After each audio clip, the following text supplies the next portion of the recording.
Yes, final race, and rowers are just about to get going here in the final. And yes, first few strokes pulled. It is a nice clean start here. And you can hear the supporters, no doubt that is coming from Belgium. If there's 1,000 people there, we're going to be hearing lots of sounds. Let's see as the leaderboard starts to sort itself out. It is Anton Grasel, Slovakia, leading out. Big push here now. 118 up at 40 strokes per minute here. Trying to make his mark here. Ward Lemelin Bain of Belgium in second, currently followed in by Jakob Podrazel. Yeah, things are going to heat up here, but this is incredible, Camilla, from Anton Grasel.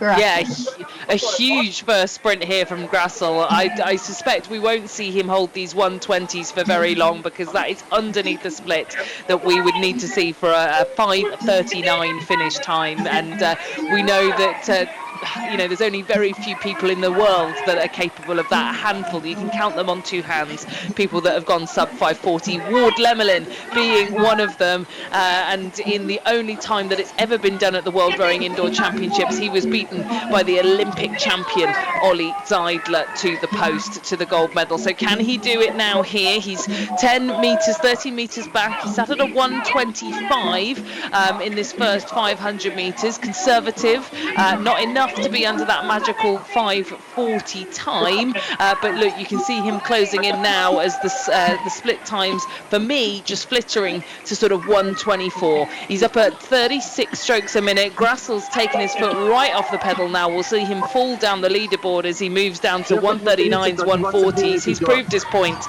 in that first 500 metres, but let's see how things shake up, because here comes Jakob Podrazel. He sat very nicely at a 127, 37 strokes a minute, but still not enough to be in contention with Lemelin at this early stage.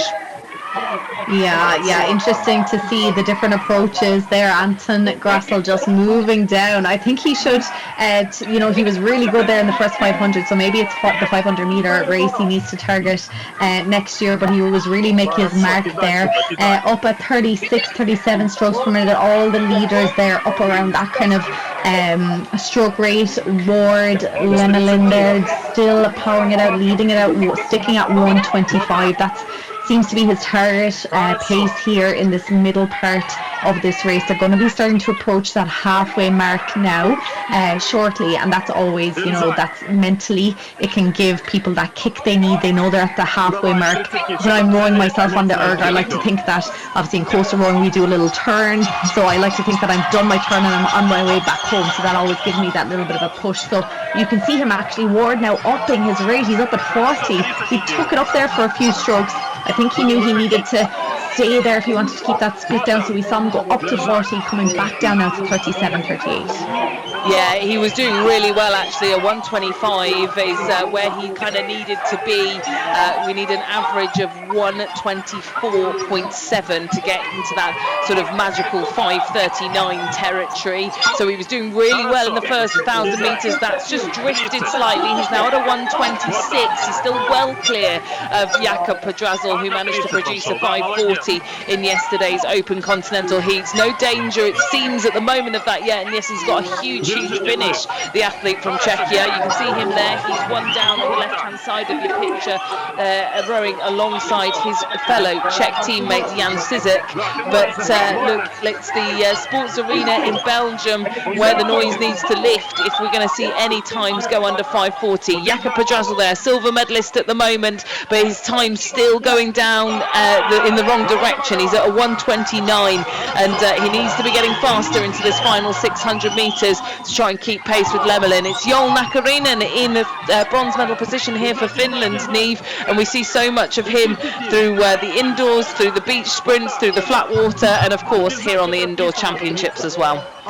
Yeah, of course, he won the 2,000 metre relay a little earlier with Team Finland, so his legs are going to be hurting, and we can see him having to work hard to try and keep that split under 130. It was starting to creep up, and that was allowing Loda Lemelin to come up a bit closer to him, but it looks like he's just kicking back in here now again. He's actually upped his rate here now for the final 350, 400 metres or so. He has it down to 128, so he's holding on to that bronze medal position currently.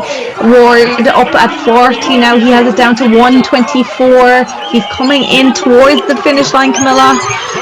Yeah, he's going to need those splits to be much lower than 126 if he's going to go sub 540. I think, like Mike was saying, you either know it or you don't when you take those first few strokes.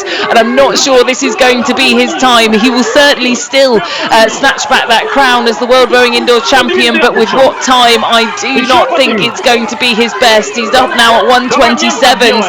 It is still drifting at 39 strokes a minute with 100 metres left to go. You can see the Belgian fans going crazy in the background for him to try and pull as hard as physically possible. But I think the time is going to be a little bit closer to in the low 540s. Last few strokes here. What's he going to produce? It's going to be a 539.2. He's just managed to pull it under 540 once again. A magical performance. Like I say, you can count on two hands the number of athletes that have managed to crack that time, and he does it yet again here. I think that will be the third time that he's done it here on the world stage. Jakob Podrazel, not a performance to be sniffed at for him. 547.4, not as fast as yesterday's semi-finals, and Nakarinen will take bronze from Finland in a time of 549.3. Of course, all provisional times, but brilliant stuff, and you can see the emotions in the crowd there. A thousand fans predicted. It certainly looks like a lot of them have gathered